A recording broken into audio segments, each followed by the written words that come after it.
Bueno, este es nuestro video para Historia de la Cultura. Nuestro equipo está conformado por 4 personas, por yo, Sabrina García, Emiliano Gándara, Anel Jocelyn y Adamas. Vamos a hablar acerca de 4 temas. El primero es el descubrimiento de América. Como segundo tema es Roma. El tercer tema es el Renacimiento.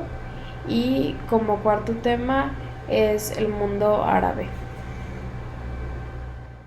Bueno, yo vengo a hablarles un poco acerca del descubrimiento de América.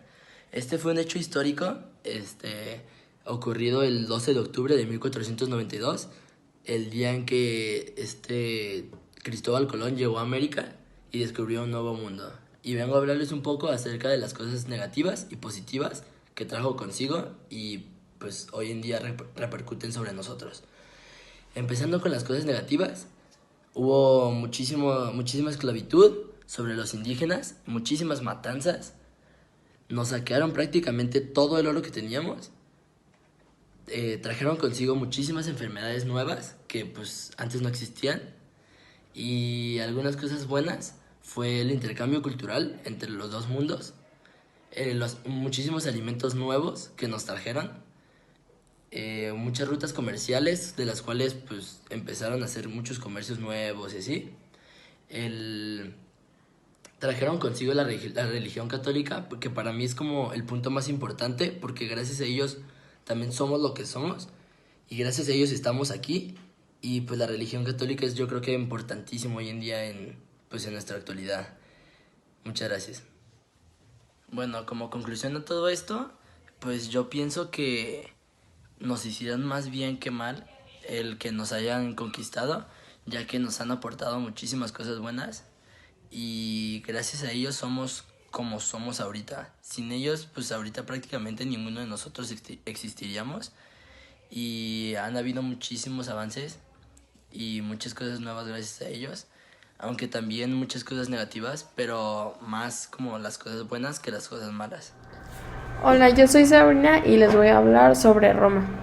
Bueno, a mí algo que se me hizo muy interesante acerca de Roma fue la parte en la que se habla de cuando la hija del rey latino, que se llamaba Numitur, dio a luz a los 2 gemelos, a Rómulo y a Remo, pero que el hermano del rey era muy celoso y estaba muy asustado, porque pues él pensaba que en el momento en que los 2 gemelos crecieran y llegaran a una edad adulta, pues le robarían el trono y lo dejarían fuera totalmente. Entonces él trató como de deshacerse de ellos y de desaparecerlos. Entonces un día fue por los 2 gemelos y los aventó al río y se deshizo de ellos. Según la leyenda, dice que una loba los salvó porque los recogió del río, los encontró y que los amamantaba como si fueran sus hijos para que no murieran, que los cuidaba, dormía con ellos, etc.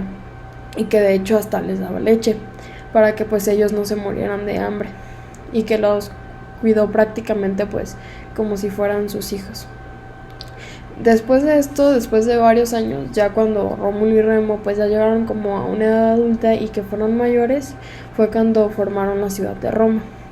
Según esto, Rómulo y Remo eran muy unidos, pero un día ellos dos tuvieron una pelea muy fuerte y pues Rómulo asesinó a Remo. Entonces, gracias a que Rómulo asesinó a Remo, pues Rómulo se quedó con el trono de toda la ciudad. Pero después de cierto tiempo llegaron los etruscos y pues le arrebataron el reinado, por así decirlo, a Rómulo. Otro punto que se me hizo muy interesante fue que en el que habla de que había 2 clases de ciudadanos después de cierto tiempo.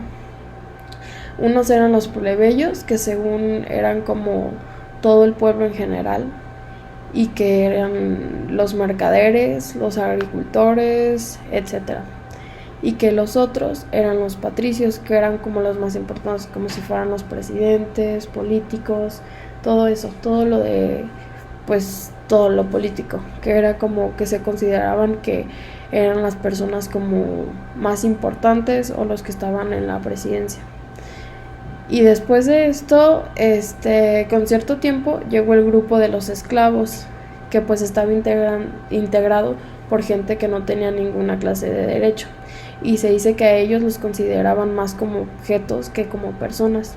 Y también habla de que los esclavos eran utilizados para que aparecieran en el circo romano y que aparecían como gladiadores.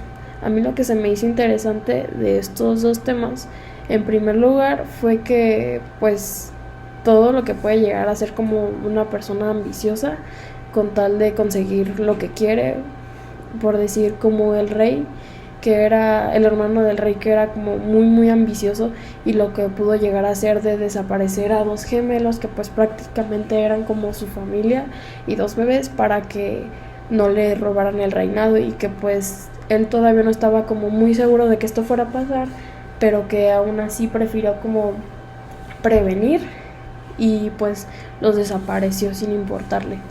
Y por otra parte se me hace como algo impactante cómo pues podían usar a personas como esclavos y dejarlos sin ningún derecho, y los escogían a como ellos querían, y pues los hacían sufrir de tal manera en la que pues los veían como objetos más que como personas, y que pues no les importaba si ellos sufrían o lo que sentían o si los dejaban sin comer, etcétera. Bueno, a mí en la parte en la que hablé de los patricios, de los plebeyos y de los esclavos, algo que se me hace como pues muy importante, o que lo relaciono con el siglo XXI, es que los patricios a los plebeyos les decían que tenían como ciertos derechos, y que también tenían como el derecho de la voz y del voto, pero que en realidad los patricios, que eran como el gobierno, por así decirlo, les decían de que sí, ustedes tienen el derecho de la voz y del voto, pero que como que no les hacían caso para nada, no los pelaban para nada, era como de, sí, ok, está bien lo que tú digas,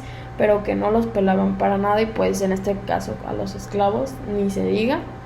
Y pues en lo que lo relaciono es que ahora también en el siglo XXI el gobierno lo que dice es que sí, que nosotros tenemos como voz y tenemos voto, pero pues realmente como que no hacen mucho por algún cambio.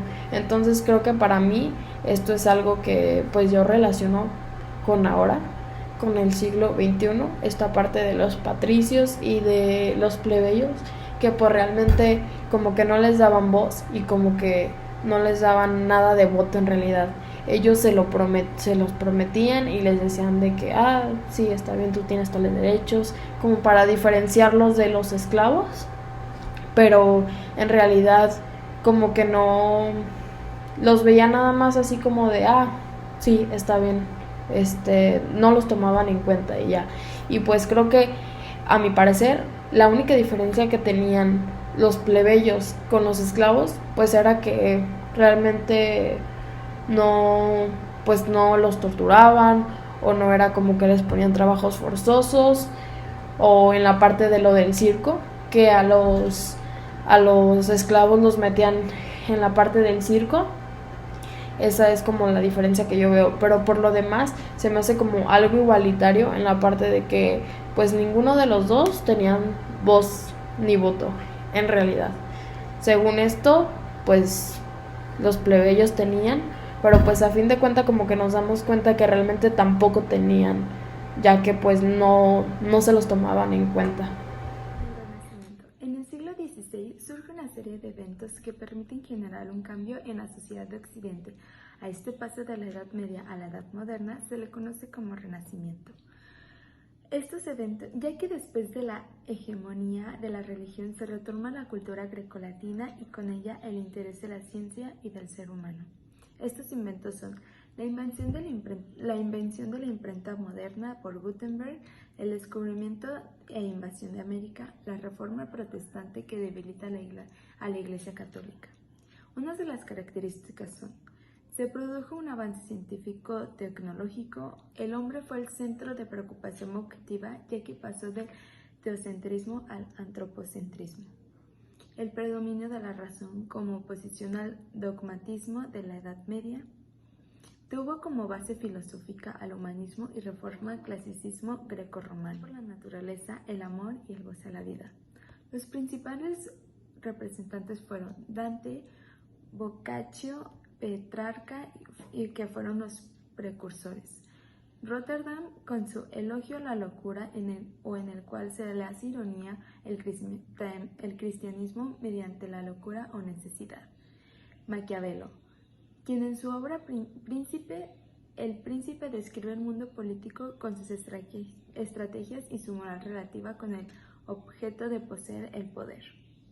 El gran poeta Garcilaso de la Vega, influenciado por el petrarquismo y los poetas latinos.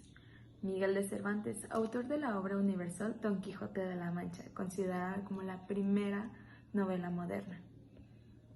Montaigne, autor y creador de los ensayos, que eran textos de análisis, opiniones sobre tema determinado, haciendo el uso de la razón. Rabelais, autor de Gargantúa.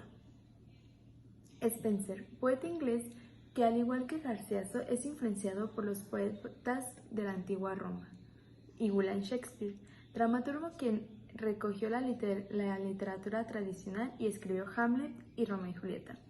En el Renacimiento, la época en que el libro se manifiesta con el invento de la imprenta, lo que tiene un gran significado en la cultura, como por ejemplo son los 3 aspectos. En la ciencia, empieza a avanzar con agilidad los personajes como Bacon con el empirismo, Copérnico con su teoría heliocéntrica y Galileo Galilei enjuiciado por la Santa Inquisición.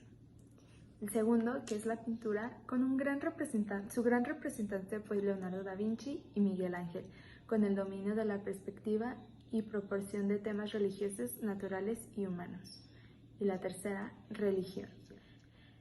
El que más sobresale en este ámbito fue Martín Lutero, quien lideró el protestantismo. La literatura y la cultura renacentista gradualmente deja de girar en torno a Dios y son más una expresión renovadora del ser humano mirando su propia realidad e individualidad.